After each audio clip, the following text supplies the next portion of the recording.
black cars are notoriously tough to keep looking good. They get all these like little micro swirl marks, which a lot of them have already been removed. I've got Andy Ward, who used to work for me for 7 years or something like that. He was stellar employee, started his own company called Proficient X. Now he's like a guru in the automotive detailing world. If you check out his Instagram, which is Proficient X, you'll see that bald head polishing and photographing and doing all sorts of Paganis and Lamborghinis and LaFerraris. He does all the high-end stuff, but he also comes at a price. He does the paint correction details, not the wash and wax, and that costs roughly $1,500 to $2,000 per car. And it's a lot more involved than, and he's gonna correct me because I'm not gonna have any idea what I'm talking about. It's essentially when you get the swirl marks, it's in the clear coat. So he has to then level down the clear coat a little bit, remove some of the clear coat, and then polish it off and clean it up. I'll let him explain that. I can't explain it coherently. He's been working on this since this morning. I came back, I looked at it. It already looks great. To me, it looks done, but he insists he's got another day's worth of work on it. Really cool stuff, and it's nice that this car will finally be looking proper, and I just don't know. I got to learn how to care for it now. He says, don't put it under a cover, just keep it clean, etc., etc. All car care tips that I'm not familiar with, but I'll learn, and I'll let him explain a little bit to you. But let's watch him work on it for a second, because it looks very cool.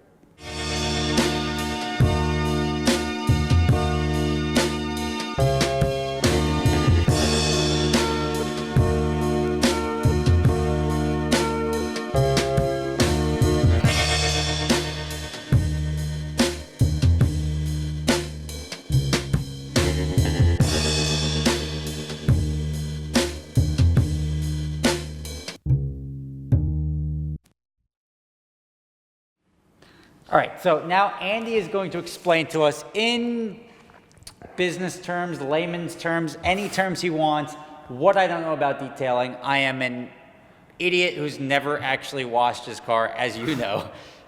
What is involved in the essentially in the multi-$1,000 detail? All right, well, pretty much the reason why it is so pricey is because it's labor intensive. Well, it's specialized labor. Absolutely. You know, it's definitely you want to have the right person do a paint correction on your car. You don't want to have Biff at the car wash with throwing on 2 coats of wax and then sending you out the door. You might run into some problems. But basically, in layman terms, what I do to the car is I do a compounding step, which is usually where the brunt of the work happens. It's when I am leveling the clear coat and taking the peaks and the valleys, putting them together, and removing the scratches.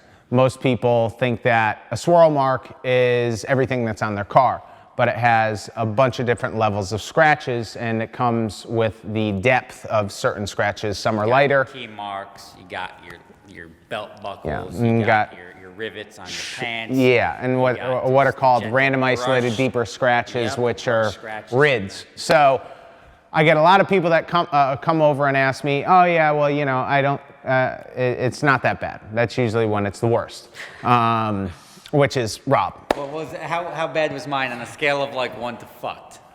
It was bad. It was bad. It was bad. But there's a lot of things of why Rob's car is taking so long. There's a lot of intricate panels. He has front bumper, vented hood. So I'm doing a lot of machine swaps when it comes down to it. His hood is painted, which is base coat, clear coat, and the remainder of the car is single stage. So you have to approach these 2 different types of paints differently. It's original Toyota paint. Like Toyota was not selling cars being like, let's give them the works. It was a $45,000 Toyota at the time. So they didn't really think of the MSO multi-level color changing paint. They just said, let's just make it black and paint it like a Camry, and that's where they got. Okay, so yeah, he has no idea what he's even talking about when it comes down to it. Single stage paint is what was used on the older classic cars, and they used them up to, I've seen them as late as mid 90s. Late 90s. Late 90s.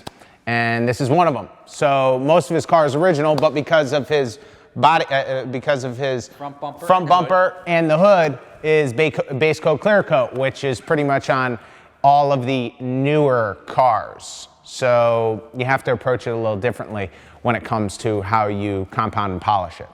If I sell this, I'm gonna have to have you just paint correct the hood and the bumper because they're like sitting in storage. Oh yeah, that's right. You have, I have the stock hood one. and the bumper, and they're just sitting there. But I think I like it like this. You better like it like for this. the rest of my life. Who knows? I don't know. This car, I love it. Andy's making it look good just so I can now go drive it, which you would probably think logically I would go drive it and then make it look good. Who knows? What the hell? That's the story of the Supra. We'll let Andy get back to finishing this baby off. Maybe do a little bit before and after. It depends how eager Ian is in the editing room. But check him out. Instagram and a website. My Instagram is proficient_x. That was Website Instagram. is proficientx.com. Yeah. Boom. Easy as that. Proficient-x.com. And then proficient_x on Instagram. Check them out. If you have a fancy car or a single stage classic, Andy knows how to take care of it, and he will make your baby look good.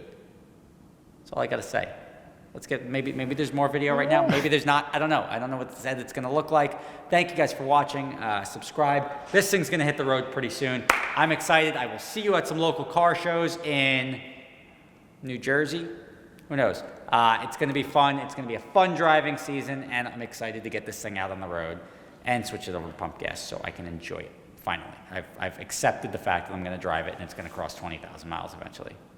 All right, and here it is, the result of a $1,500 detail. Every panel looks as good as it possibly can. Unfortunately for me, I get like rock chips on things. I drive them, I leave little nicks and scratches. But the paint that is on there looks phenomenal, and the downside to all of this is I'm probably gonna spend more money and make the NSX look better. I do notice the swirl marks on my other cars as I noticed them on this. I just didn't really care because I like driving them.